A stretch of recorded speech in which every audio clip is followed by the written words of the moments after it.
जैसे बिहार में जातिगत तरीके से बांट करके वोट लिया जाता है, उसी तरीक़े से संविदा कर्मी को बांट दिया गया है। कोई कार्यपालक सहायक तो डाटा एंट्री ऑपरेटर तो आवास सहायक तो कोई कर करके सबको बांट दिया गया है, ताकि इसमें एकजुटता नहीं हो सके। लेकिन इस पेपर कटिंग में आप देख रहे हैं, यहाँ पर बोला जा रहा है कि संविदा कर्मियों को अस्थायी करने की कोई योजना नहीं। जब संविदा कर्मी को आप परमानेंट नहीं कर सकते हैं, तो नियोजित शिक्षकों को परमानेंट कैसे कर दिए आप?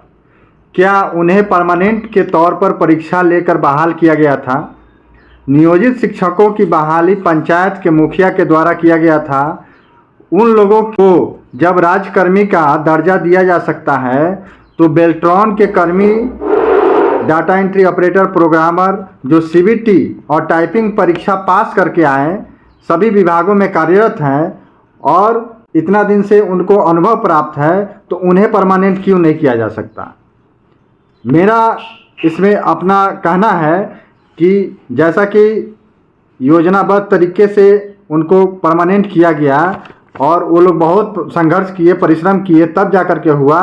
कितना बार वो लोग लाठी भी खाएं, सरकार के समक्ष जा कर के उन लोगों ने धरना प्रदर्शन किया, लाठी खाया, तब वो लोग हासिल किए हैं। ऐसे तो नहीं हुआ है कि उन लोग को परमानेंट करने का क्या औचित्य था।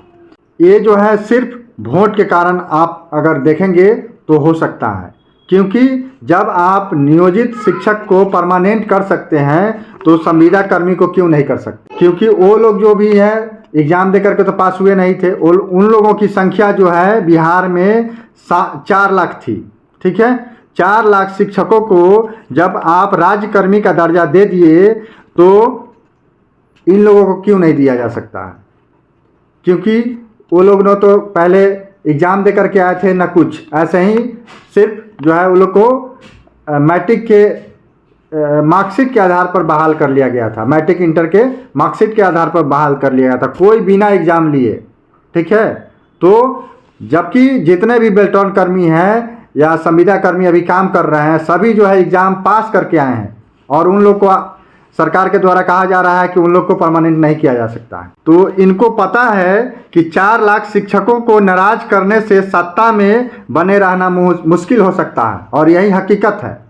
ये लोग जो है शिक्षक पंचायत स्तर पर, और इनकी संख्या बहुत बड़ी थी, जिसके कारण सरकार को झुकना पड़ा था। और इनकी जब ये लोग धरना प्रदर्शन किए, तब सरकार इनके सैलरी में बढ़ोतरी हुआ, या फिर इनको अस्थायीकरण करने का इनका जो है रास्ता साफ कर दिया और अस्थायी भी कर दिए। राजकर्मी का दर्जा अभी हासिल कर लिए सारे शिक्षक, जितने नियोजित शिक्षक थे।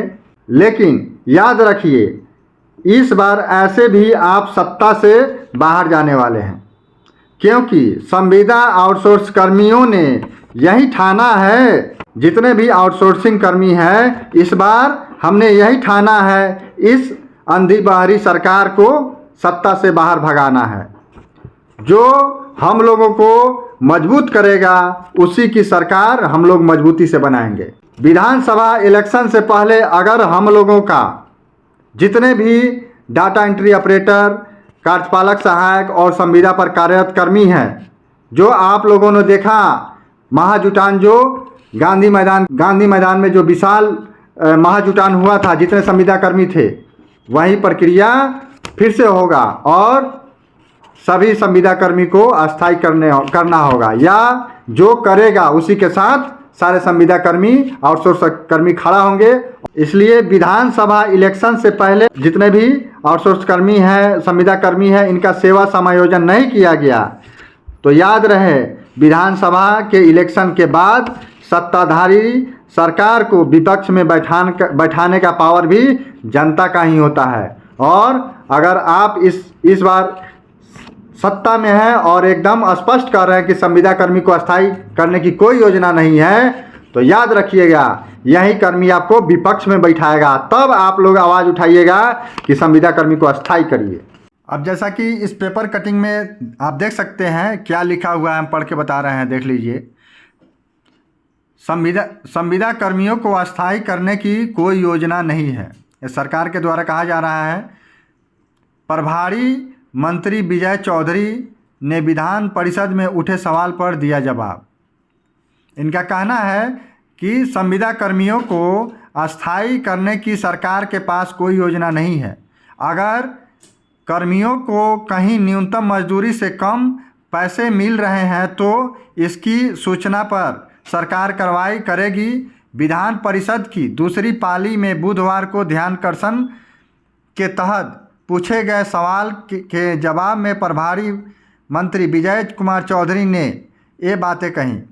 वे एमएलसी वंशीधर ब्रजवासी के ध्यान आकर्षण के तहत पूछे गए सवाल पर जवाब दे रहे थे। वहीं केंद्रीय सहकारी बैंकों को कोर बैंकिंग सॉल्यूशन से जोड़ने के लिए फंड देने के सवाल पर सहकारिता मंत्री डॉक्टर प्रेम कुमार ने कहा कि इस पर सरकार विचार करेगी। दोस्तों, वीडियो कैसा लगा आप लोग कमेंट ज़रूर करिए और एकजुटता के साथ अपना मंजिल पाने के लिए तैयार रहिए। अनिश्चितकालीन हड़ताल होगा और तब सरकार को झुकाना है, क्योंकि बिना ऑपरेटर का, बिना प्रोग्रामर का डिजिटल बिहार नहीं बन सकता है। ठीक है, तो सब कोई तैयार रहें।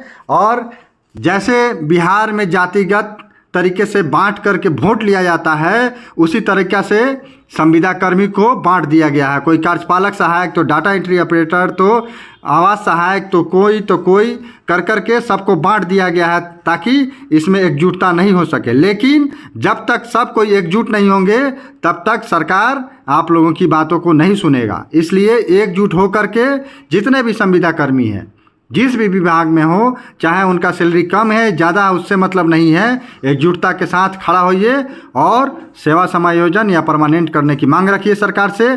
तब सरकार आप लोगों की बातों को सुनेगी, अन्यथा दरकिनार करके ऐसे ही टाल मटोल होते रहेगा। तमाम भाइयों से हम यही कहना चाहते हैं कि इस चैनल को आप सब्सक्राइब करिए और जितना हो सके वीडियो को शेयर करिए, क्योंकि आप देखेंगे हमको लुभावनी बातें करने नहीं आती है। ठीक है, हम फैक्ट बात रखेंगे और उसी पर बोलेंगे। आप लोग वीडियो को लाइक करिए, कमेंट करिए, अगर कहीं दिक्कत होती है तो कमेंट ज़रूर करिए और चैनल को सब्सक्राइब करिए। जय हिंद, जय भारत।